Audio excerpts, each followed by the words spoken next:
It's NowGamer TV coming at you from the E3 show. I was going to call it a floor. It's not a floor, we're outside, but you get my drift. But the show is over. Everybody's going home. So we have, as always, Dave Cook here from NowGamer.com, in case you don't know. Tell us about your thoughts of the show. Let's start with your game of the show. What's the best thing you saw? I don't want more than one game. I want one game. One game, Jesus. Battlefield 3 by far. Really? Just in terms of like the way it pushes tech as well, I think it's a really good window into where development might be going. I mean, some of the techniques used were fantastic.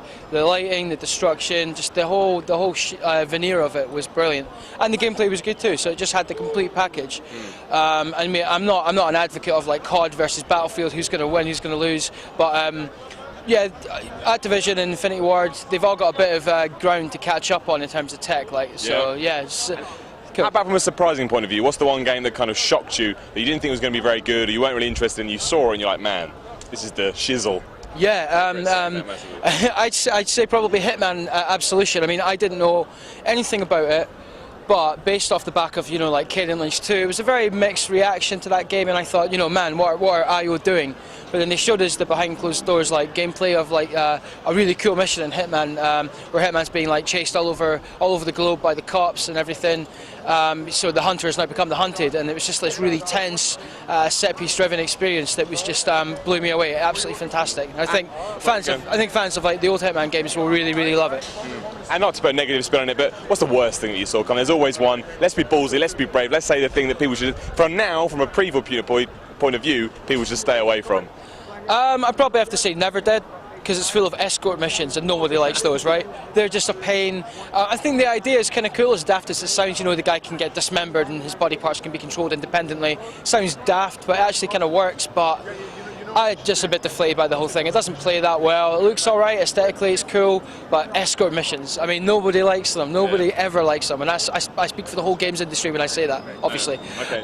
So yeah. And just to tie into what all the video gaming is talk about, who, in your opinion, out of Nintendo, out of Microsoft, Sony, you answered early in the week, but now you've seen more games. Let's not worry about hardware too much or conferences. Who out of the three console holders had the best software? Nintendo.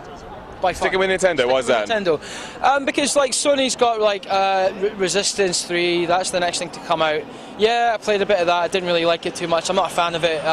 It just didn't feel right to me. They've got Uncharted, which that's awesome. So that's fine. That's cool. I just think Nintendo though they really are the masters at just regurgitating the same old franchises over and over again, but keeping them fresh somehow. So I mean, we've had Zelda for 20 odd years. Mario's really old now, but just so fresh, and it's just amazing they can recycle things and put new spins on them, and just keep them up to date with the times. Plus, 3DS is really cool as well. Metal Gear Solid 3D, best use of 3D I've ever seen on the handheld so far. Wow. Absolutely fantastic. Well, that's quite a claim. So we're going to say thank you very much, Dave Cook. Thank you. You stepped to one side. We're bringing in Play magazine editor Ryan King.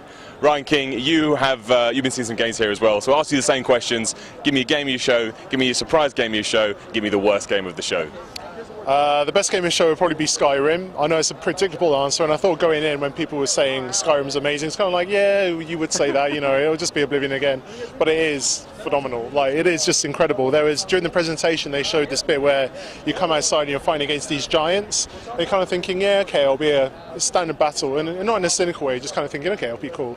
And then out of nowhere, this dragon comes in, picks up the giant, pulls him hundreds of feet in the air, drops him back down, comes over, fights you.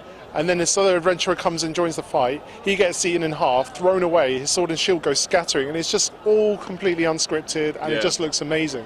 And I was just completely blown away. There was actually an audible gasp, stunned faces. So yeah, that was really cool. I'd say the surprise of the show was probably Tomb Raider. I mean, I didn't really know what to expect from it, but I think what they've done with it is, they've rebooted the series. It's such an old phrase, but they really have. I mean, it's cool because the emphasis is on the combat, it is on exploration. Lara does seem like she's really vulnerable, and it seems a little bit more cerebral, a little bit more clever. I just really like what they've done with it. I think it'll be interesting what they do with it when it comes out. I mean, at the moment it seems like there's a lot of QTEs, there's a lot of weird puzzle elements which I'm not sure how they work out, but definitely I'm a lot more intrigued by it than I was prior to E3. And on a negative point, what's the worst? Come on, be mean. I'm thinking, I was really disappointed by Soul Calibur 5. Yeah. They said that they were using a lot of old assets, and what they were trying to do is they were trying to show the gameplay advancements, but I didn't see that either. It was kind of a cue to Soul Calibur 4 with super moves.